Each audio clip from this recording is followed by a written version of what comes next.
നമ്മുടെ വിദ്യാലയങ്ങളെല്ലാം പുഷ്പിക്കുന്ന കാലഘട്ടമാണ്. വിദ്യാലയങ്ങൾ വികസിക്കുകയല്ല വേണ്ടത്, പുഷ്പിക്കുകയാണ്. വിദ്യാലയത്തിന്റെ കെട്ടിടത്തിന്റെ എണ്ണം വലിപ്പം വർദ്ധിക്കുകയും അതിന്റെ ടൈൽസ് വർദ്ധിപ്പിക്കുകയും അതിന്റെ മിനുസം കൂട്ടുകയും അതിന്റെ ഗ്രൗണ്ട് വർദ്ധിപ്പിക്കുകയും ഒക്കെ ചെയ്യണം. പക്ഷേ ഹൈടെക് വിദ്യാലയമായതുകൊണ്ട് മാത്രം ഒരു വിദ്യാലയം പുഷ്പിക്കുന്നില്ല. വിദ്യാലയം പുഷ്പിക്കുന്ന രംഗമാണ് ഞാനിപ്പോ ഇവിടെ വന്നപ്പോൾ നിങ്ങളുടെ കുഞ്ഞുങ്ങളുടെ പുഷ്പിക്കുന്ന പ്രക്രിയയാണ് കണ്ടത്. ഒരു പൂ വിരിയുന്ന സുഖമറിയാമോ? ഒരു പൂവ് വിരിയുന്ന സുഖം. ചിത്ര പാടിയ ഒരു മനോഹരമായ സിനിമാ പാട്ടിന്റെ ആദ്യത്തെ വരിയാണ്, ഒരു പൂ വിരിയുന്ന സുഖമറി എന്നൊരു പാട്ട് കേട്ടിട്ടില്ലേ? ഒരു പൂ വിരിയുന്ന സുഖം. ആ സുഖമാണ് ഞാൻ ആ മണൽത്തിട്ടമേൽ കയറിയിരുന്നിട്ട് ഈ കൊച്ചുകുട്ടികൾ ഇവിടെ ഒപ്പന അവതരിപ്പിക്കും കണ്ടത്. ആ ഒപ്പനയിൽ താളം തെറ്റുന്നുണ്ടാകാം, ചില ആൾ തിരിഞ്ഞു നോക്കുന്നുണ്ട്, അങ്ങോട്ടോ തിരിയേണ്ടത് നോക്കുന്നുണ്ട്. അതൊക്കെ അതിന്റെ സൗന്ദര്യമാണ്. ഒരു പനിനീർ ദളത്തിലെ ഇതളുകളെല്ലാം വരിവരിയായി കൃത്യമായിട്ട് നിന്നിട്ടുണ്ടെങ്കിൽ അതിനൊരു സൗന്ദര്യവുമില്ല. അത് പല വിധത്തിൽ പല ഭാഗത്തേക്ക് ചെരിഞ്ഞും ചാഞ്ഞും കുത്തരിയും ചെരിഞ്ഞും ഒക്കെ നിൽക്കുമ്പോഴാണ് പനിനീർ പൂവിന്റെ ടോട്ടാലിറ്റി സൗന്ദര്യമുണ്ടാകുന്നത്. അതുപോലെ ഒരു പനിനീർ പൂവ് വിരിയുന്ന സുഖമാണ് ഈ കൊച്ചു കുഞ്ഞുങ്ങൾ ഇവിടെ മെഗാ തിരുവാതിര അവതരിപ്പിക്കുമ്പോൾ ഞാൻ അനുഭവിച്ചത്. ഇതാണ് ഈ വിദ്യാലയത്തിന്റെ പുഷ്പിക്കൽ. നമ്മുടെ കലോത്സവങ്ങളും പഠനോത്സവങ്ങളും എല്ലാം ഗംഭീരമായി മാറുമ്പോൾ ഇവിടെ വന്നിരിക്കുന്ന രക്ഷിതാക്കളെ, അവരുടെ ബന്ധുജനങ്ങളെ, നാട്ടുകാരെ, സഹോദരി സഹോദരന്മാരെ, MLA പറഞ്ഞിരിക്കുന്ന കാര്യം തന്നെ ഞാൻ ഒന്നുകൂടി ആവർത്തിക്കട്ടെ. വിദ്യാഭ്യാസത്തിന്റെ ഏറ്റവും പ്രധാനപ്പെട്ട ഏട് അവരുടെ ശൈശവത്തിൽ, അവരുടെ പ്രൈമറി വിദ്യാലയത്തിലാണ്. +2-ന്റെയും SSLC-യുടെ പരീക്ഷ തുടങ്ങിയല്ലേ? ആ പരീക്ഷക്ക് എഴുതുന്ന മക്കളുടെ രക്ഷിതാക്കൾ ഇപ്പൊ ലീവ് എടുക്കണം, ടെൻഷൻ അടിക്കണം, ട്യൂഷൻ അയക്കണം, എന്തൊക്കെയാ ചെയ്യുന്നതെന്നറിയാതെ പരക്കം പായ ഒരു കാര്യമില്ല. നെല്ല് നടുന്നത് കണ്ടിട്ടില്ലേ നിങ്ങള്? നെല്ല് പറിച്ചു നടുന്നതിന് നമ്മൾ നാട്ടീന്നാ പറയും അല്ലേ? ആ നാട്ടീന്റെ സമയത്തിട്ട വളമാണ് ആ നെല്ലിന്റെ മേനി നിശ്ചയിക്കുക. അല്ലാതെ കതിരായിട്ട് വളം വെച്ചിട്ട് ഒരു കാര്യവുമില്ല. ഇപ്പോൾ ഈ കുട്ടികളോട് പറയുന്ന വാക്കും നോക്കും, അവരോടുള്ള തല്ലും തലോടലും കെട്ടിപ്പിടുത്തവും ഉമ്മവയ്ക്കലും സ്നേഹം കൊടുക്കലും അവരോടുള്ള കഥ പറച്ചിലും അവരോടുള്ള പാട്ടുപാടലും കവിത ചൊല്ലലും ഒക്കെയാണ് ഒരു മനുഷ്യന്റെ ജീവിതത്തിന്റെ എല്ലാ വിധത്തിലുള്ള തിരക്കഥയും തീരുമാനിക്കുന്നത്. ഡോക്ടർ എറിക് ബേൺ പറഞ്ഞൊരു വചനം ഞാൻ നോക്കുകയാണ്. ഒരു മനുഷ്യന്റെ ജീവിതത്തിന്റെ മുഴുവൻ തിരക്കഥയും നിർമ്മിക്കാൻ വേണ്ടിയിട്ടുണ്ടാകുന്ന സംഭാഷണങ്ങളും സന്ദർഭങ്ങളുമുള്ള കഥയാണ് തിരക്കഥ. മുഴുവൻ തിരക്കഥയും തയ്യാറാക്കുന്നത് അവന്റെ ശൈശവത്തിലാണ്. അതിന് ചിലപ്പോൾ കഥാപാത്രങ്ങൾ മാറിയെന്നിരിക്കാം, പക്ഷെ അതിന്റെ രസവും താളവും സ്പീഡും ലക്ഷ്യവുമെല്ലാം ശൈശവത്തിൽ നിശ്ചയിച്ചു വെച്ചിരിക്കുകയാണ്.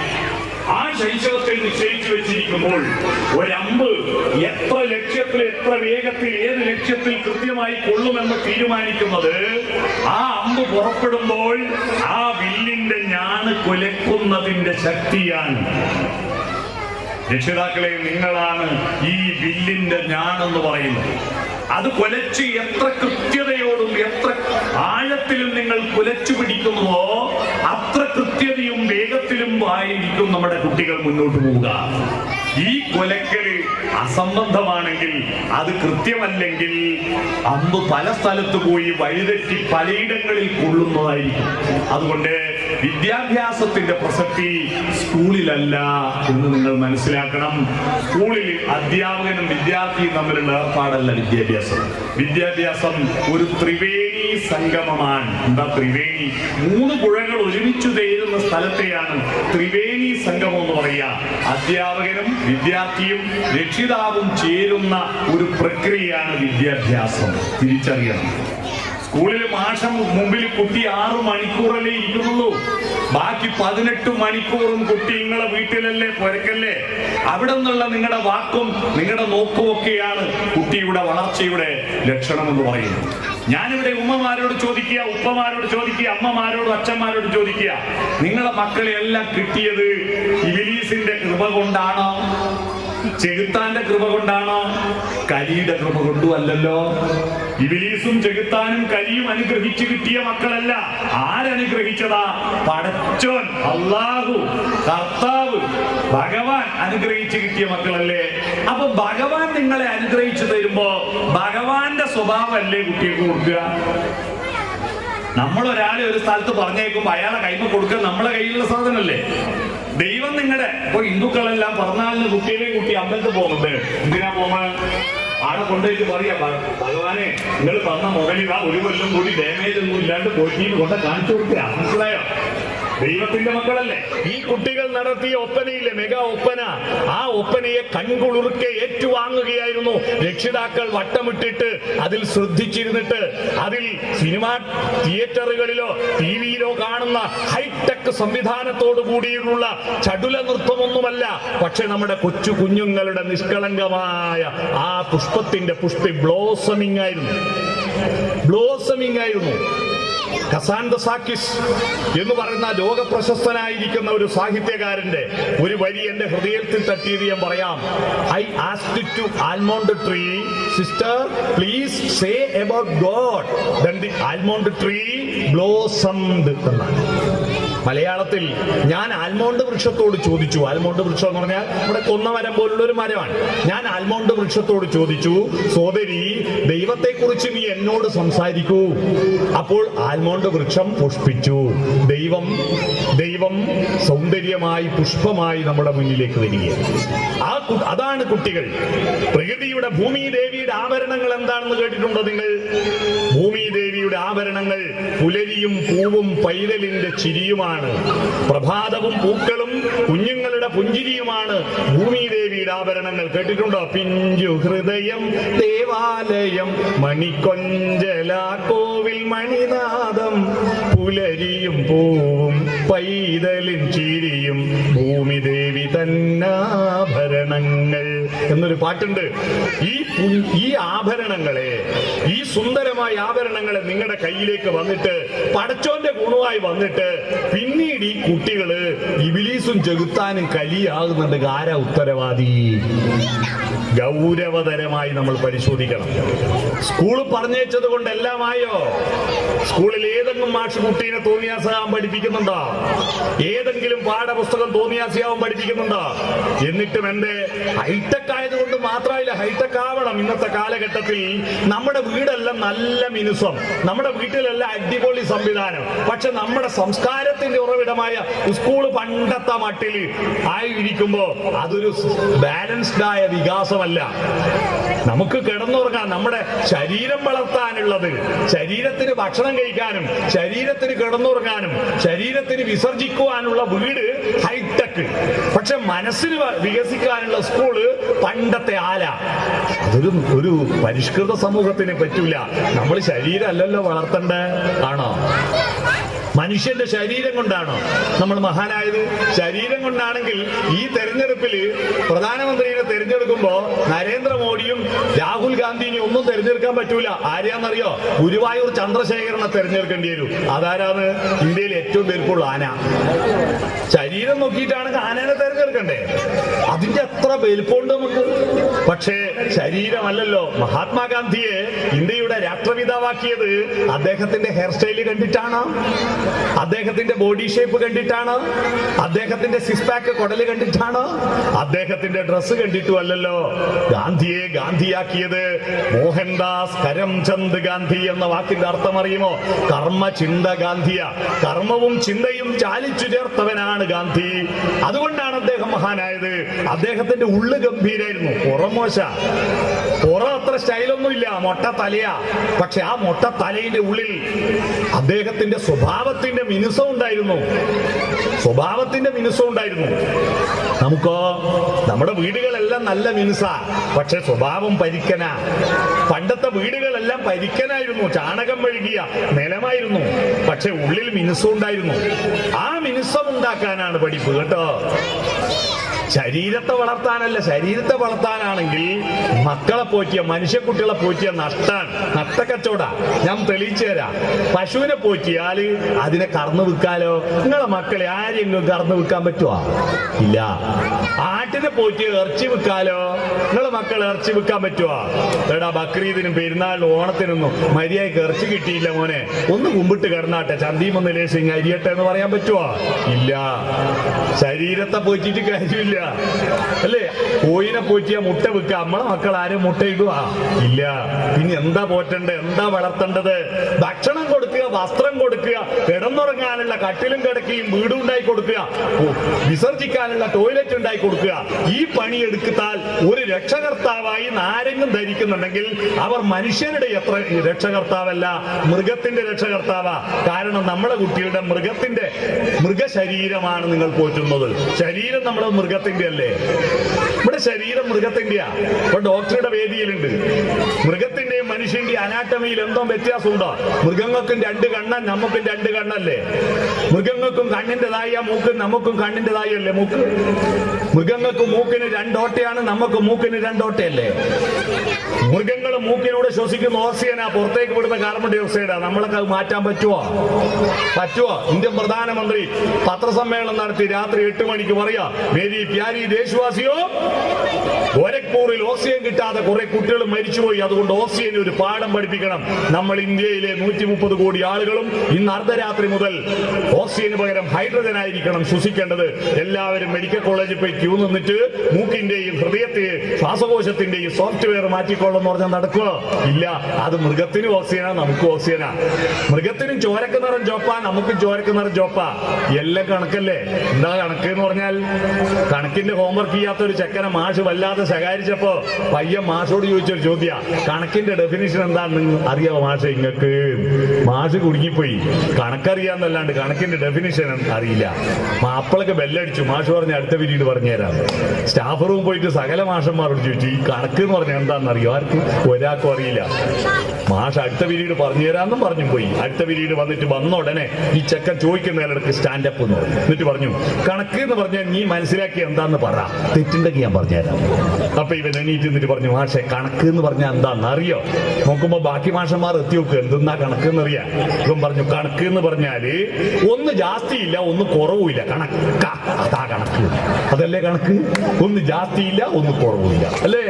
കണക്കല്ലേ മനുഷ്യനും മൃഗത്തിന്റെയും കണ്ണിന്റെയും മൂക്കിന്റെയും എന്തെങ്കിലും വ്യത്യാസമുണ്ട്? നമ്മളെ ശരീരവും മൃഗത്തിന്റെ ശരീരവും തമ്മിൽ എന്തെങ്കിലും വ്യത്യാസമുണ്ടോ?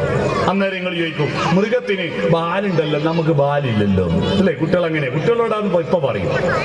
മൃഗത്തിന് കൊമ്പുണ്ടല്ലോ, നമുക്ക് കൊമ്പില്ലല്ലോ. മൃഗത്തിന് 4 കാലിലേ, നമുക്ക് 2 കാലിലേ ഉള്ളൂ. ഇതെല്ലായിടത്തും പറയാ. ഇത് 3 തെറ്റാട്ടാ. അങ്ങനെ വ്യത്യാസമൊന്നും ഇല്ല. കൊമ്പ് എല്ലാ മൃഗത്തിനും ഇല്ലല്ലോ. കൊമ്പുള്ള മൃഗമുണ്ട്, കൊമ്പില്ലാത്ത മൃഗമുണ്ട്. അതിൽപ്പെട്ട് നമ്മൾ കൊമ്പില്ലാത്തതിന് മനസ്സിലായോ? എല്ലാ മൃഗത്തിനും ബാലുണ്ടോ? ചിമ്പൻസി, ഒറാങ്കുട്ടൻ, ഗൊറില്ല, ഇതിനൊന്നും ബാലില്ല. അതിന്റെ ലേറ്റസ്റ്റ് വേർഷനാണ് നമ്മള്. അതുകൊണ്ട് നമുക്ക് ബാലില്ലാത്ത. മനസ്സിലായോ? ബാലില്ലാത്ത കൊണ്ട് ചിമ്പൻസിനെയും ഒറാങ്കുട്ടനെയും മനുഷ്യന് സ്കൂൾ കൊണ്ട് ചേർക്കലില്ല ഇല്ല. പിന്നെ കാല്, ഇവിടെ ഇരിക്കുന്ന ഏതെങ്കിലും കുട്ടി ആദ്യം തന്നെ 2 കാലും മേലെ നടന്നിട്ടുണ്ടെങ്കിൽ ഇപ്പൊ 2000 രൂപയാണ് തരും. ആദ്യം 2 കാലിൽ നടന്ന ആരും കൊണ്ടാ? നമ്മളെല്ലാം എത്ര കാലുമല്ല ആദ്യം നടന്ന 4 കാലുമ തന്നെയാ. നമുക്ക് 4 പിന്നെ ജംബോ സർക്കസിലെ ആന 2 കാല് പൊന്തിച്ച് കൈയാക്കിയ പോലെ നമ്മൾ പല കുറി വീഴുമ്പോൾ നടക്കാൻ പഠിക്കും, പലവട്ടം കരയുമ്പോൾ ചിരിക്കാൻ പഠിച്ചതാ. നമുക്ക് 4 കാല. നിങ്ങളിരിക്കുന്ന കസേരക്ക് 4 കാല, മേശക്ക് 4 കാല, ബെഞ്ചിന് 4 കാല. കാലിന്ന് പേര് വന്നതന്നെ 4 കൊണ്ടാ. കാരണം 4 മൂലക്കും കാല് വേണ്ടേ? അപ്പൊ കാല് 4 മിനിമ. ഒരു കാല് എന്ന് പറഞ്ഞാൽ 4-ൽ 1. 4-ൽ 1 കണക്കിന്റെ മാഷ് പഠിപ്പിച്ച് 1/4 എന്നല്ലേ? 1/4 അല്ലേ കാല് എന്ന് പറയാ. കാലിന്ന് പേര് വന്ന 1/4 കൊണ്ടാ. മനസ്സിലായോ? കാലും കൂട്ടിയാലല്ലേ അരാന്ന് പഠിച്ചേ. ഇത് എന്റെ ഒരു കാല് കൂട്ടണം, മറ്റേ കാല് സമയം, ഇതല്ലേ അര. അരക്കാരാന്ന് പേര് വന്ന 2 കാലിലൂടെ ചേരുന്നുണ്ട് കേട്ടാ. ഓരോ വാക്കും വന്നതിനൊരു കാരണമുണ്ട്. ദോശക്ക് ദോശാന്ന് പേര് വന്ന് ദോ എന്ന് പറഞ്ഞാൽ ഹിന്ദിയിൽ 2 അല്ലേ? തട്ടുമ്പോൾ വയ്ക്കുമ്പോ നൊച്ചയുണ്ടാവും, മറിച്ചിടുമ്പോ നൊച്ചയുണ്ടാവും. 2 തവണ അതാ ദോഷ് എന്ന് പറയുന്നത് കേട്ടാ. ഈ മട്ടന്നൂർ സ്കൂളിൽ പ്രസംഗിച്ചിട്ട് ഒരു ചെക്കൻ ചോദിച്ചു, എന്നാ പൊറോട്ടക്ക് എങ്ങനെയാ പൊറോട്ട എന്ന് പേര് വന്നു പറഞ്ഞു. ഞാൻ കുടുങ്ങിപ്പോയില്ലേ? ഞാൻ പറഞ്ഞു, നല്ല പൊറോട്ടയാ, പൊന്തിച്ച് പിടിച്ചോക്ക്, അതിന്റെ 2 പൊറോട്ടയായ കൊണ്ടാന്ന് പറഞ്ഞു. മനസ്സിലായി? മനസ്സിലായോ? പുതപ്പിന് എങ്ങനെയാ പുതപ്പ് എന്ന് വരുമെന്നറിയാം. നിങ്ങൾ പോച്ചാ ഒന്ന് മറിഞ്ഞു കിടക്കുമ്പോ പുതപ്പങ്ങ് പോവും. ശീതം പിടിക്കുമ്പോ ആരെങ്കിലും ടോർച്ചടിച്ച് നോക്കുവോ? കൊതുക് അടിക്കുമ്പോ ലൈറ്റ് ഇട്ട് നോക്കുക. കൈകൊണ്ട് കാലുകൊണ്ട് തപ്പു, പിന്നെയും പോവും. തപ്പ് പോ തപ്പ് പോ തപ്പ് പോ തപ്പ്. മനസ്സിലായോ? ഞാൻ പറഞ്ഞു വന്നത് മനുഷ്യന് എത്രയാ കാല്? 4. ശരീരം കൊണ്ടും ഒരു വ്യത്യാസവും ഇല്ല. ശരീരം മൃഗങ്ങളെയൊക്കെ പോക്ക നമ്മള്. ഡോക്ടർ വേദിയിൽ ഇരിക്കുമ്പോൾ ഞങ്ങൾക്ക് പറയാൻ പേടിയുണ്ട്. എന്നാലും ഞാൻ പറയട്ടെ, എലിപ്പനി വന്നിട്ട് എത്ര മനുഷ്യന്മാർ ചത്ത്? ഒറ്റ എലിയത്തിന് എലിപ്പനി വന്നിട്ട് ഇല്ല അല്ലേ? നമ്മളാ ചാകുന്ന. നിപ്പ വന്നിട്ട് ബബാലി ചാകുന്നില്ല, നമ്മളാ ചാകുന്ന. രാവിലെയും രാത്രിയും പല്ല് വെച്ചിട്ട് നമുക്ക് പല്ല് വേന വരുന്നില്ലേ? എന്നാ ഇത് വരെ ഏതോ നായോ പൂച്ചയോ പശുവോ പല്ല് വെച്ചിനാ. എന്നിട്ട് ഏതോ ബൈക്ക് പല്ല് വേനയായിട്ട് ദന്ത ഡോക്ടറെ കാണിക്കാൻ പോകാണ്ടിരാ. നല്ല പല്ല് അതിന്റെയല്ലേ? പശു പ്രസവിച്ച പശുക്കുട്ടി അരമണിക്കൂർ കൊണ്ട് എണീറ്റോടും. വേറെ ഇൻക്യുബേറ്ററും വേണ്ട, ഒരു കുന്തവും വേണ്ട, അതങ്ങ് എണീറ്റോടും. നമ്മളെ കുട്ടിയോ 6 മാസം കഴിയൂലേ കുമ്പിടാൻ? അങ്ങനെ വാടി പോകുമ്പോ 3 വയസ്സാവില്ലേ അല്ലേ? നമ്മളെ കുട്ടി പശു 3-ാമത്തെ വയസ്സിൽ പ്രസവിച്ചിട്ട് ഒരു അമ്മയാ അല്ലേ? പശുവിന് തിന്നാൻ കൊടുക്കുന്ന ഭക്ഷണം എന്താ? നല്ലെന്തോ കൊടുക്കലുണ്ടാ? പശുവിനെ കറന്ന പാലുണ്ട്, പാൽപ്പായസം വെച്ചിട്ട് ഒരു ഗ്ലാസ് പാൽപ്പായസം ആരും പശുവിന് കൊടുക്കുക? അതിന്റെ പാലല്ലേ, ഒരു ഗ്ലാസ് അതിന് നിൽക്കട്ടെ, കൊടുക്കും കേട്ടാ. കുറച്ച് ബാക്കി വന്നിട്ടുണ്ട്, പിറ്റേന്ന് ഉച്ചവരെ ചൂടാക്കി ഒപ്പിക്കും. തീരെ പുളിച്ചു പോയെങ്കിൽ പശുവിന് കൊടുക്കും. കറി നാറിയ പശുവിന്, വെള്ളരിക്ക കെട്ടാ പശുവിന്, ചോറ് പുളിച്ചാ പശുവിന്. ഇതെല്ലാം തിന്നിട്ട് പശു പുറത്തേക്ക് തരുന്ന ചാണകമായിരുന്നു പണ്ട്. സിമെന്റ് വരുന്നതിന് മുമ്പ് നമ്മളെല്ലാം വീടിന്റെ അകം വൃത്തിയാക്കി ചാണകം മെഴുകിയിട്ടാ. ജാതി മതഭേദം എല്ലാരും ചാണകം ഉപയോഗിച്ചിട്ടാ വൃത്തിയാക്കി. കൊടുക്കുന്നെല്ലാം വൃത്തിയായിട്ട് പുറത്തേക്ക് തരുന്ന വൃത്തിയാക്കുന്നത്. നമ്മൾ തിന്നുന്നെല്ലാം വളരെ നീറ്റിലല്ലേ? കഴുകാണ്ട് ബേക്കാണ്ട് എന്തൊക്കെ തിന്നലുണ്ടാ? എന്നിട്ട് പുറത്ത് വരുന്ന തളിക്കാൻ പറ്റിയെന്നൊക്കെ ഉണ്ടാ? ഇല്ല. അതുകൊണ്ട് നിങ്ങൾ നിങ്ങളുടെ മക്കളുടെ ശരീരത്തെ പോറ്റാനല്ല, ശരീരത്തെ പോറ്റണം എങ്ങനെ? ഇഷ്ടംപോലെ തിന്നാൻ കൊടുത്തിട്ടല്ല. എന്ത് തിന്നാൻ കൊടുക്കണം, എന്ത് തിന്നാൻ കൊടുക്കരുത് എന്നറിയണം. ഒരുപാട് തിന്നാം. ഞങ്ങളെയൊക്കെ ബാല്യത്തിൽ മര്യാദക്ക് തിന്നാൻ കിട്ടായിട്ടല്ലേ ഇപ്പൊ കുട്ടിയൊക്കെ വേണ്ടായിട്ടാ. ഞങ്ങളെല്ലാം ചെറുപ്പത്തിൽ അപ്പുറത്തെ വീട്ടിലോ ബന്ധു വീട്ടിലോ ചോദിച്ചാൽ ഉച്ചക്ക് എന്താ കറി? ചക്കക്കുരു വെള്ളരിക്കും പോലെ. രാത്രിയോ വെള്ളരിക്കും ചക്കക്കുരു പോലെ. ഒരേ കറിയായിരിക്കും ഉച്ചക്കും രാത്രി. മനസ്സിലാവാതിരിക്കാൻ തിരിച്ചും മറിച്ചും പറയും. ഇന്നെന്താ കറി? ഇന്ന് പൊരിച്ചയില്ലാത്ത ചോറുണ്ടോ? ഞാൻ പാനൂർ സ്കൂളിൽ കടങ്കഥ ശില്പശാലക്ക് പോയപ്പോ ഒരു ചെക്കൻ എന്നോട് ചോദിച്ച കടങ്കഥ കേൾക്കണോ? വേണോന്നുണ്ടായിട്ട് വേണ്ടാന്ന് പറയുന്ന സാധനം എന്താ? ഞാൻ ചോദിച്ചു എന്താ? എനിക്ക് മനസ്സിലായില്ല. അധികാക്കും വേണമെന്നുണ്ടോ, പക്ഷെ വേണ്ടാന്നേ പറയൂ. എന്താ അത്? ഞാൻ തോറ്റുപോയി. ഓൻ പറഞ്ഞു, എണീറ്റ് എന്നിട്ട് പറഞ്ഞു, ഹോട്ടലിലെ പൊരിച്ച മീൻ. എന്താ? മുമ്പ് കൊണ്ടുവന്ന എല്ലാവർക്കും വേണമെന്നുണ്ടാവും, പൈസ വെച്ചിട്ട് അധികാരം വേണ്ടെന്നാ പറയാ. മനസ്സിലായോ? അപ്പൊ ഞാൻ പറഞ്ഞു വന്നത്, ഇത് പൊരിച്ചവും കരിച്ചവും മീനെല്ലാം തിന്നുന്നത്, അത് തിന്നത് കൊണ്ട് മാത്രം കുട്ടികൾ നന്നാവില്ല. നിങ്ങളുടെ കുട്ടിക്ക് നല്ല ആരോഗ്യമുണ്ടോ എന്ന് എങ്ങനെയാ ടെസ്റ്റ് ചെയ്യാ? തൂക്കം നോക്കിയിട്ടല്ല. നല്ല ആരോഗ്യമുണ്ടോ സ്കാൻ ചെയ്യണ്ട. ടോയ്ലറ്റ് പോയാൽ നല്ല സുഖമായിട്ട് പോകുന്നുണ്ടെങ്കിൽ, ഇന്നോവ കാർ കയറിയ പോലെ സംഭവം പോകുന്നുണ്ടെങ്കിൽ നല്ല ആരോഗ്യ. ഇപ്പൊ കുട്ടികൾ താറിടാത്ത റോഡ് മേലെ ജീപ്പ് കയറ്റുന്നുണ്ടാ, പച്ച കീറിട്ടിട്ട്. അതുപോലെയാണ് ടോയ്ലറ്റ് പോകുന്നത്. മല്ല് പിടിക്കുക. അവർക്ക് ആരോഗ്യം പോക്ക. കാരണം അവർക്ക് കൊടുക്കേണ്ട ഭക്ഷണം 100 ഗ്രാം ഇറച്ചി കൊടുക്കുമ്പോ ഉമ്മമാരെ 200 ഗ്രാം പച്ചക്കറിയും തിന്നണം കുട്ടികൾ. ഇല്ല, അവരുടെ ശരീരം ആരോഗ്യം പോക്ക കേട്ടോ. ബാലൻസ്ഡ് അല്ല അവരുടെ ശരീരം. അവരുടെ ഹോർമോൺ ബാലൻസ് തെറ്റുക. അതുകൊണ്ട് ഇറച്ചിയും മീനും കൊടുക്കണ്ടെന്ന് ഞാൻ പറഞ്ഞില്ല, കൊടുത്തോ. പക്ഷെ പച്ചക്കറിയും ഇലക്കറിയും പഴങ്ങളും. ഇപ്പം വേനൽക്കാലത്ത് നല്ലോണം പഴം കൊടുക്ക്, മുത്താറി കാച്ചി കൊടുക്ക് കുട്ടികൾക്ക്. ചെറിയ കുട്ടിയായിരിക്കുമ്പോ ഗുങ്ക് മാത്രം കൊടുത്താൽ പോരാ, വലുതായാലും കൊടുക്കണം മുത്താറിയൊക്കെ. എല്ലാം പലവിധ ഭക്ഷണം കൊടുക്ക്. അങ്ങനെ കൊടുക്ക്. ഇത് സാമ്പാർ വിളമ്പിയ കുട്ടികൾ എന്താ ചെയ്യാന്നറിയാം? ഈ കണിശന്മാരെടുത്ത് പോയാൽ ഇങ്ങനെ വാരി വെക്കൂലേ? സാന്നിധ്യ ക്ഷേത്രാണി ബിംബാണി ത്രേണി ലഗ്നേന ചിന്തയിൽ എന്ന് പറഞ്ഞിട്ട് അങ്ങോട്ടും ഇങ്ങോട്ടും കബഡി നിരത്തും പോലെ വെണ്ടയ്ക്ക അങ്ങോട്ട്, മുരിങ്ങക്കായി ഇങ്ങോട്ട്, ഉരുളക്കിഴങ്ങ് അങ്ങോട്ട്, തക്കാളി അങ്ങോട്ട്, ചാറ് മാത്രം കൂട്ടി തിന്നുന്ന മക്കളാണെങ്കിൽ അമ്മമാരെ നിങ്ങൾ നല്ല അമ്മയല്ല, നല്ല ഉമ്മയല്ല. എല്ലാം തിന്നണം കുട്ടികൾ. ആരോഗ്യം. പക്ഷെ ആരോഗ്യം അല്ലല്ലോ വളരേണ്ട മനുഷ്യന്. മനസ്സ് വളരണ്ടേ, ഹൃദയം വളരണ്ടേ. അത് വളർത്തണമെങ്കിൽ ബാഹ്യമായ മോടികൾ മാത്രം വളർന്നാ പോരാ. കേരളത്തിലെ ആദ്യത്തെ ഇന്റർനാഷണൽ ഹൈടെക് സ്കൂൾ ഏതാണെന്നറിയോ? ആലപ്പുഴ ജില്ലയിലെ Chengannur saint Ansys English medium സ്കൂളാ. ഭയങ്കര സംവിധാനമായിട്ടാ ആ സ്കൂള്. ആ സ്കൂളിലെ ഒരു കുട്ടിയെ ഞാൻ നിങ്ങളെ പരിചയപ്പെടുത്താം. ആ കുട്ടി 1987 SSLCക്ക് റാങ്ക് കിട്ടിയ കുട്ടിയാ. 87 ആ കുട്ടിയെ നിങ്ങൾ അറിയും. എങ്ങനെ? 87 മാർച്ച് 26 തീയതിത്തെ പേപ്പറിൽ ആ 10 കുട്ടികളുടെ കൂട്ടത്തിൽ ആ പെൺകുട്ടിയുടെ പേരുണ്ട്, ഫോട്ടോ ഉണ്ട്. റാങ്ക് കിട്ടിയ കുട്ടികളുടെ കൂട്ടത്തിൽ. പക്ഷേ 87 മാർച്ച് 26 മെയ് 26 പേപ്പർ ഇങ്ങനെ കിട്ടും. ഒന്നും വേണ്ട, നിങ്ങളുടെ എല്ലാവർക്കും അറിയാം കുട്ടിയെ. ആ കുട്ടിയുടെ പേര് സരിത എസ് നായർ എന്നാ. കേട്ടില്ല? തട്ടിപ്പ് സരിത ടിവിയിലെല്ലാം വന്ന കണ്ടില്ലേ? റാങ്ക് വാങ്ങിയ പെണ്ണ. എന്താ കാര്യോ? അതുകൊണ്ട് നമ്മുടെ കുട്ടികൾക്ക് റാങ്ക് വാങ്ങുക, ഫുൾ A+ വാങ്ങുക മാത്രമല്ല ലക്ഷ്യം. അതിലൂടെ ഓർമ്മശക്തി മാത്രം പരീക്ഷിച്ചാൽ പോരാ, വ്യക്തിത്വത്തിന്റെ സമഗ്രമായ വികാസമാണ് നമ്മുടെ ഈ പൊതുവിദ്യാലയങ്ങളിലെ കരിക്കുലത്തിൽ ലക്ഷ്യം വെക്കുന്നത്. കുട്ടികളെല്ലാം പഠിച്ച് A+ വാങ്ങി, ജോലിയും വാങ്ങി, ശമ്പളവും വാങ്ങി, വീടും വാങ്ങി, തീർന്നു. അതിലപ്പുറം എന്താ? മനുഷ്യന് അതാണോ ജീവിത ലക്ഷ്യം? അതിനപ്പുറത്തൊരു മാനവികതയില്ലേ? ഒരു മനുഷ്യ സ്നേഹമില്ലേ? പ്രകൃതിയും മനുഷ്യനും എല്ലാം ചേർന്ന ഒരു ധാർമ്മികതയില്ലേ? ഒരു മൂല്യബോധമില്ലേ? അപ്പൊ വിദ്യാഭ്യാസത്തിന് 5 ലക്ഷ്യങ്ങളിൽ ഒന്ന് മാത്രമാണ് പരീക്ഷയിൽ ജയിക്കുക എന്ന IQ, ഇന്റലിജൻസ് കോഷ്യന്റ്. പിന്നെയും 4 Q ഉണ്ട് കേട്ടോ. ആ 4 Q മാവേലി സ്റ്റോറിലെ Q അല്ല. ആ Q നിങ്ങൾ രക്ഷിതാക്കൾ നിർബന്ധമായി മനസ്സിലാക്കണം. ഒരു Q എന്താണെന്നറിയോ? Emotional Q. വൈകാരികത വേണം കുട്ടികൾക്ക്. എങ്ങനെ? വികാരം ഇല്ലാതിരിക്കലല്ല, അമിത വികാരം പ്രകടിപ്പിക്കലുമല്ല. ഒരു വികാരം ഇല്ലെങ്കിൽ പിന്നെ എന്ത് മനുഷ്യനാ? കരയേണ്ടടുത്ത് കരയണം, കരയാൻ പാടില്ലാത്തടത്ത് കരയരുത്. ചിരിക്കേണ്ടടുത്ത് ചിരിക്കണം, ചിരിക്കാൻ പാടില്ലാത്തടത്ത് ചിരിക്കരുത്. മനസ്സിലായോ? ദേഷ്യം വരേണ്ടടുത്ത് ദേഷ്യം വരണം, ദേഷ്യം വരാൻ പാടില്ലാത്തത് ദേഷ്യം വരരുത്. എന്നാ ഇപ്പം നമ്മുടെ കുട്ടികള് വേണ്ടുന്നതിന് ദേഷ്യം വരൂല, വേണ്ടാത്തതിന് ദേഷ്യം വരിക, ആവശ്യമുള്ളതിന് പ്രതികരിക്കില്ല, അനാവശ്യമായി പ്രതികരിക്കുക. ആ പ്രതികരണത്തിന്റെ വിഷയത്തിന്റെ ഗൗരവത്തിനനുസരിച്ചിട്ടല്ല, ചെറിയ വിഷയത്തിന് വലിയ പാതകം ചെയ്യുക. ചെറിയ വിഷയമായിരിക്കും, അതിന് വലിയ പാതകം ചെയ്യുക. വലിയ വിഷയത്തിന് അനങ്ങാണ്ടിരിക്കുക. ഇത് ഇമോഷണൽ കോഷ്യന്റ്. ഇതെടുന്ന പഠിപ്പിക്കുക. നിങ്ങളുടെ കുട്ടി കാണിക്കുന്ന ഓരോ സ്വഭാവ വൈകൃതവും എന്താണ് അതിന്റെ കാരണമെന്ന് ഞാൻ പറഞ്ഞു കൊടുക്കും. നിങ്ങൾ രക്ഷിതാക്കളുടെ മീറ്റിംഗ് വിളിച്ച 2.5-3 മണിക്കൂർ നേരം ഓരോ കുട്ടിയുടെ സ്വഭാവ വൈകൃതത്തിന്റെ കാരണവും ഞാൻ വിശകലനം ചെയ്തിട്ട് ഉമ്മമാർക്കും അമ്മമാർക്കും പറഞ്ഞു കൊടുക്കാറുണ്ട്. കുട്ടിയുടെ സ്വഭാവത്തിന്റെ ദോഷ്യം കുട്ടിയുടെ സ്വഭാവ ദോഷിയല്ല. കുട്ടിക്ക് ഇനി അങ്ങനെ കുട്ടി തോന്നിയാസമൊന്നും പഠിച്ചല്ല, നമ്മളിൽ നിന്ന് കിട്ടിയതാ. നമ്മൾ തോന്നിയാസം പഠിപ്പിച്ചതല്ല.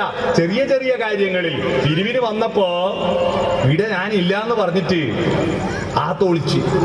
ആത്തൊളിച്ചിട്ട് അവര് തിരിച്ചു പോയപ്പോ എല്ലാരും ചിരിച്ച്. ആ കുട്ടി വലുതായപ്പോ സ്കൂളിൽ നിന്ന് പരീക്ഷ എഴുതാതിരിക്കാൻ അങ്ങ് പോവാൻ ഇങ്ങ് പോവാൻ സ്ഥിരം കളവ് പറഞ്ഞിട്ട് ടീച്ചർ കുട്ടീന്റെ അമ്മയോനെ വിളിച്ചിട്ട് പറഞ്ഞു, ഇവള് ഭയങ്കര കളത്തി. എന്തൊരു കളവ് പറയല? കുട്ടീനെ വീട്ടിൽ കൊണ്ടുവന്നിട്ട് ചോദിച്ചു, നീ എന്തിനാ ഇങ്ങനെ കളവ് പറയുന്നു? അത് തമാശ പറയുന്നല്ലേ? തമാശയാ? കളവ് തമാശയാ? ആ, അന്ന് അച്ഛനിട്ട് ഇല്ല എന്ന് പറഞ്ഞെന്ന് അവര് പോയാലോ നമ്മളെല്ലാം ചിരിച്ചിട്ടില്ലേ? പിന്നെ അത് തമാശയല്ലേ? ഒരു 50 ഉറുപ്പ്യ പിരിവ് കൊടുക്കാതിരിക്കാൻ വേണ്ടി മോളെ കള്ളത്തിയാക്കുന്ന അച്ഛനും അമ്മയും ഉപ്പയും ഉമ്മയല്ലേ? ഒരു 50 ഉറുപ്പ്യ കൊടുക്കാതിരിക്കാൻ.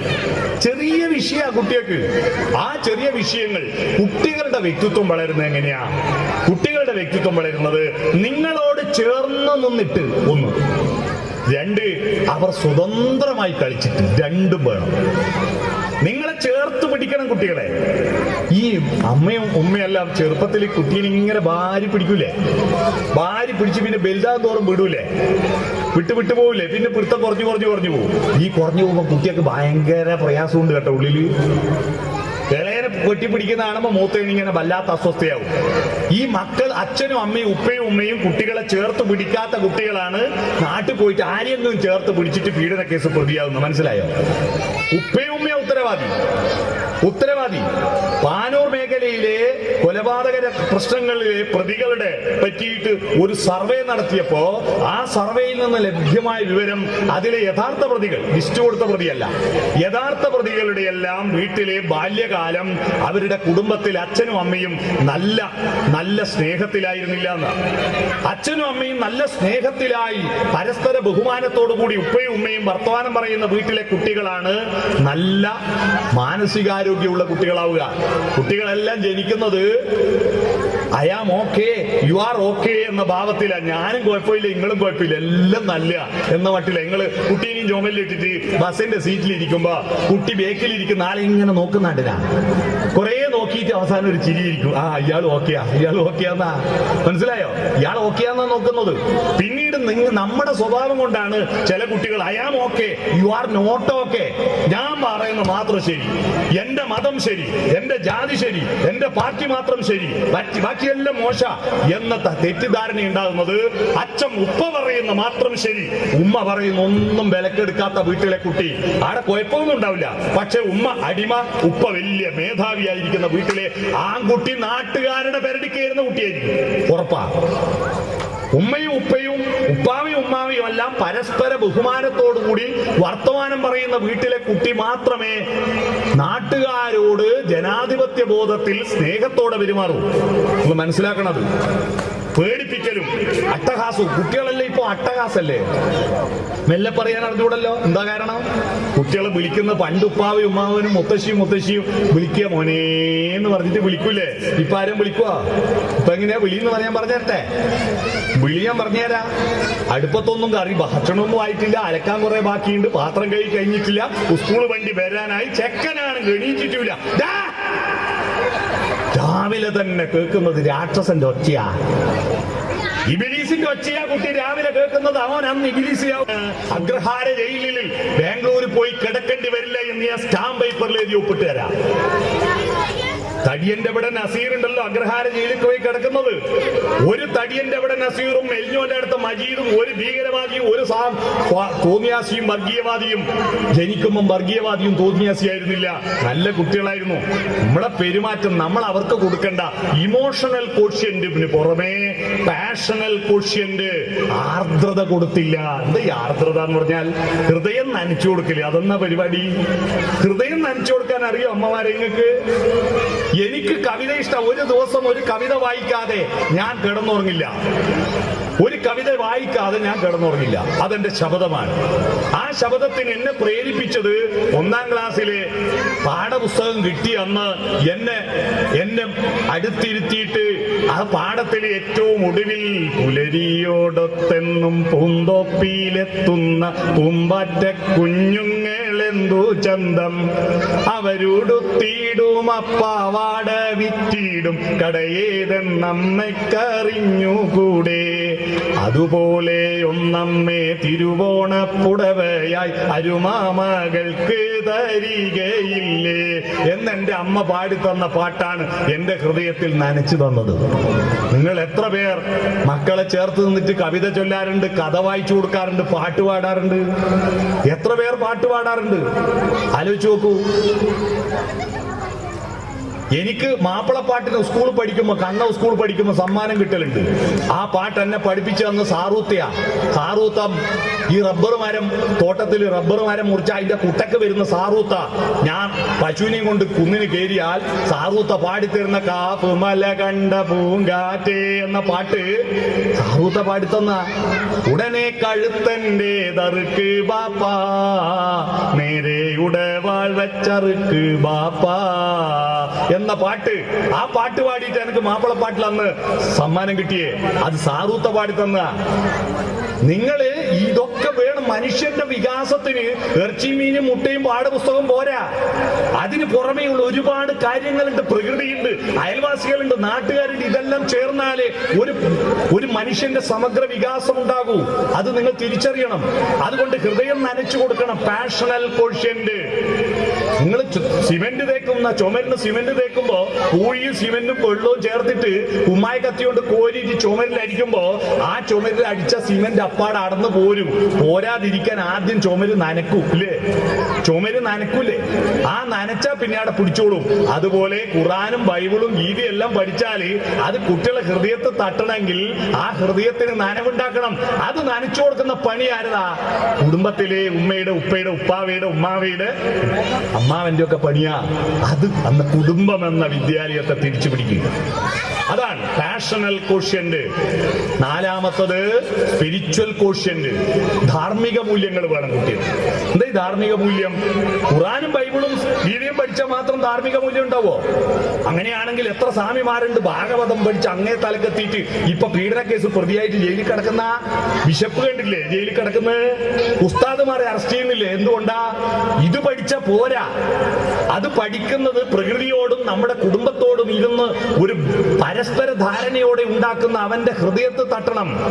ഒരു പൃത്തിക്കൊമ്പ് മാവിന്റെ സീസൺ അല്ലേ, അത് നോക്കിയിട്ട് ഒരു ധാർമ്മികത ഉണ്ടാക്കി കൊടുക്കാൻ പറ്റും കുട്ടിക്ക്. എങ്ങനെ?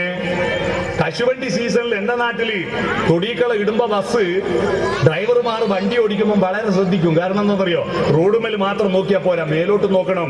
ഈ അണ്ടി കനത്തിട്ട് വൃത്തിക്കൊമ്പ് താഴോട്ട് താവും. അപ്പൊ ഇത് കൊണ്ടുപോയിട്ട് മുട്ടിയിട്ട് ഗ്ലാസ് പൊട്ടിപ്പോവും.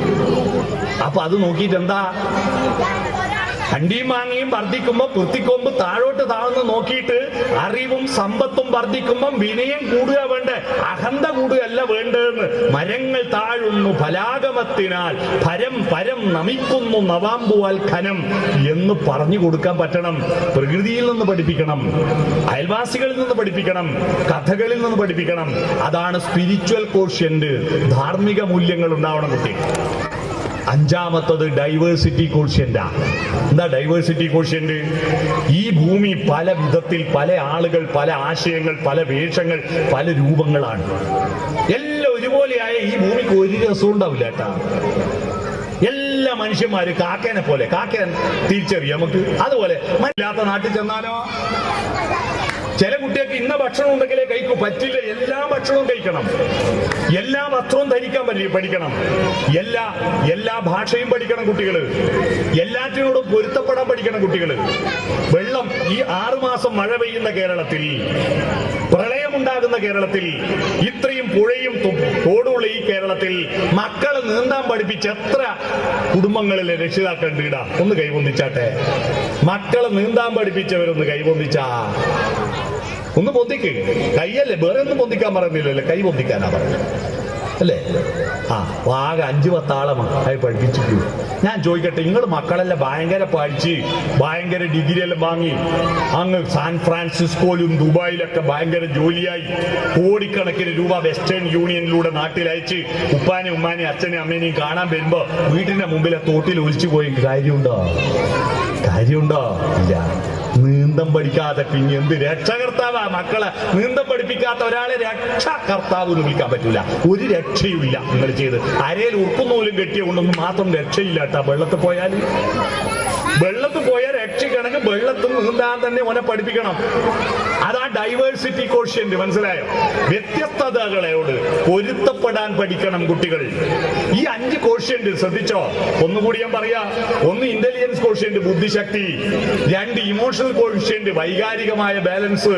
3 പാഷണൽ കോഷ്യന്റ്, ആർദ്രത, അനുഭൂതി, നിർവൃതി, സൗന്ദര്യബോധം. 4 സ്പിരിച്വൽ കോഷ്യന്റ്, മൂല്യബോധം, ധാർമ്മികത. 5 ഡൈവേഴ്സിറ്റി കോഷ്യന്റ്, വ്യത്യസ്തതകളോട് പൊരുത്തപ്പെടാനുള്ള കരുത്ത്. ഇതെല്ലാം വളരുമ്പോൾ മാത്രമേ ഒരു നല്ല മനുഷ്യനുണ്ടാവൂ. അല്ലാതെ പണം ഉണ്ടാക്കുന്ന യന്ത്രമല്ലല്ലോ നമുക്ക് വേണ്ടത്. അത്തരത്തിൽ നല്ല മനുഷ്യനുണ്ടാകാൻ ഈ കലോത്സവം വേണം, ഈ വാർഷികം വേണം. ഇപ്പൊ കുട്ടികൾ ഇവിടെ അവതരിപ്പിച്ച സ്കിറ്റ് വേണം. ആലോചിക്കട്ടെ, ആ കുഞ്ഞുമക്കൾ ഇവിടെ സ്റ്റേജ് മേൽ വന്നിട്ട് ഒരുത്തൻ ടീച്ചറാന്ന്, ഒരുത്തൻ കഞ്ചാവ് അടിക്കുന്നവനാന്ന്, പല കഥാപാത്രങ്ങളായിട്ട് അഭിനയിച്ചില്ലേ ഇവിടുന്ന്? നിങ്ങൾ കണ്ടില്ലേ? നിങ്ങളോട് വിളിച്ചോക്കട്ടെ, നിങ്ങളൊന്ന് ഇവിടെ വന്നിട്ട് ഒരു ടീച്ചറെ 4 വർത്താനം പറഞ്ഞാൽ കേട്ടെ. ഇപ്പൊ ആ പറഞ്ഞ തെറ്റിപ്പോയി നല്ല അഭിപ്രായം പറയുന്നുണ്ടാവും. നിങ്ങളോടൊന്ന് പറഞ്ഞു നോക്കട്ടെ, ഒന്ന് സ്റ്റേജ് മേലെ വന്ന് 2 വർത്താനം പറഞ്ഞാട്ടെ. അയ്മോശേന്റെ സഞ്ചി തീയിലിട്ട കളിയായിരിക്കില്ലേ? ഈ എന്നെ വിളിക്കല്ലേ എന്ന് പറഞ്ഞ് ചുരുങ്ങിപ്പോയില്ലേ? കുട്ടികൾ നല്ല ബിഗ് ഷോപ്പർ ബഡി സഞ്ചി പോലെ വന്ന് കയറിയില്ലേ? അയ്മോശേന്റെ സഞ്ചിയാ അല്ല, ബിഗ് ഷോപ്പർ ബഡി സഞ്ചി. ധൈര്യത്തിൽ ഒരു പേടിയില്ലാണ്ട് കുട്ടികൾ വർത്താനം പറഞ്ഞില്ലേ?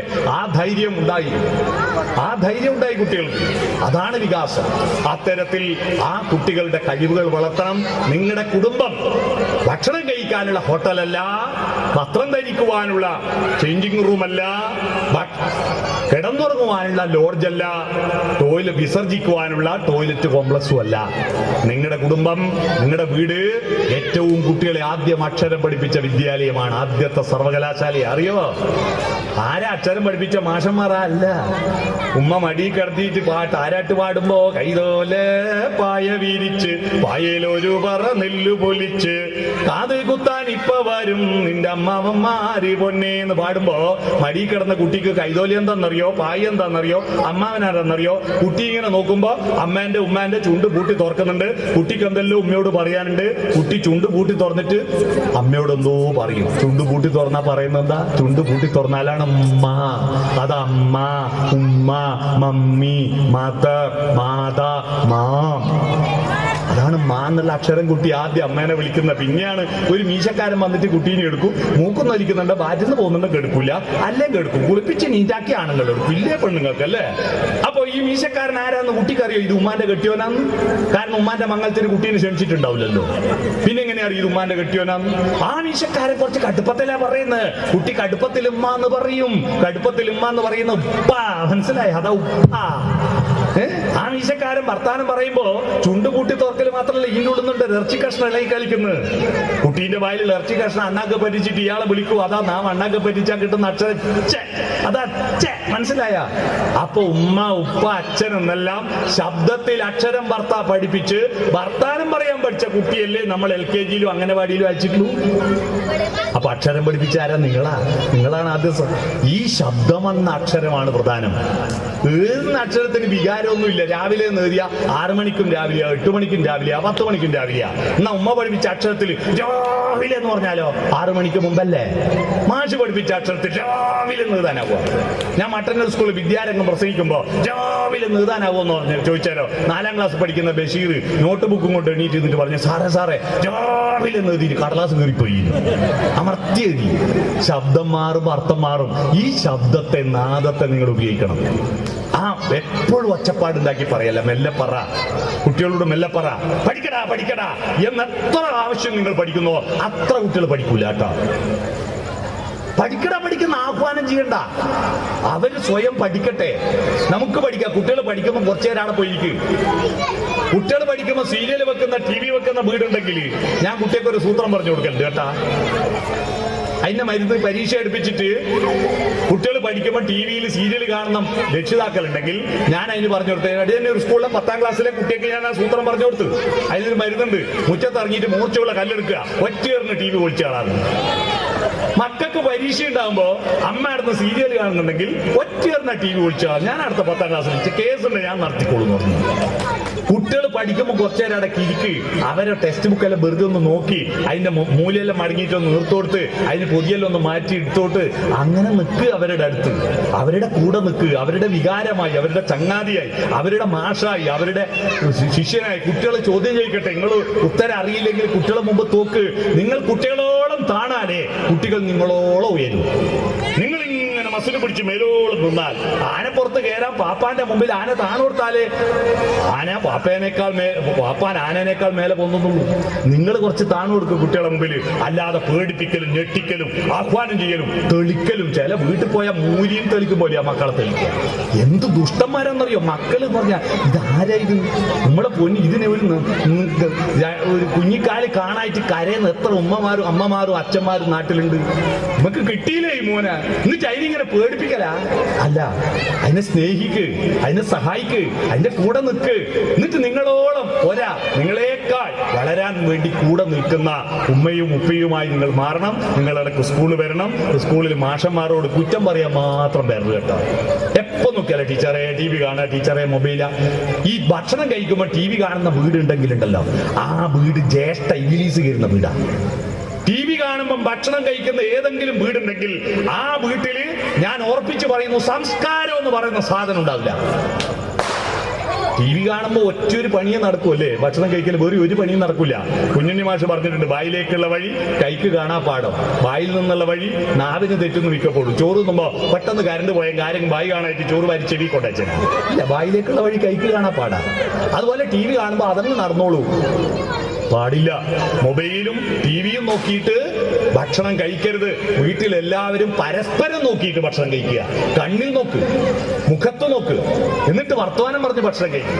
അത്തരത്തിലുള്ള നല്ല സൗഹാർദ്ദമായ കുടുംബ ബന്ധങ്ങൾ ഉണ്ടാക്കി വെക്കൂ. നമ്മളെ കുട്ടികളൊന്നും മോശക്കാരാവില്ല, എല്ലാം നല്ല കുട്ടികളാവും. ഈ കുട്ടികൾക്ക് ആർദ്രത ഉണ്ടാക്കി കൊടുത്താൽ മതി രക്ഷിതാക്കളെ, വേറെ ഒന്നും വേണ്ട. നമ്മളെ കുട്ടികളെ പറ്റി ഒരു ബേജാറ് നിങ്ങൾക്ക് വേണ്ട. ആ ആർദ്രത ഉണ്ടാക്കി കൊടുക്കാൻ നിങ്ങൾ ഈ വിദ്യാലയം, പൊതുവിദ്യാലയമാണ് ഏറ്റവും നല്ല കരുത്ത്. ആ പൊതുവിദ്യാലയം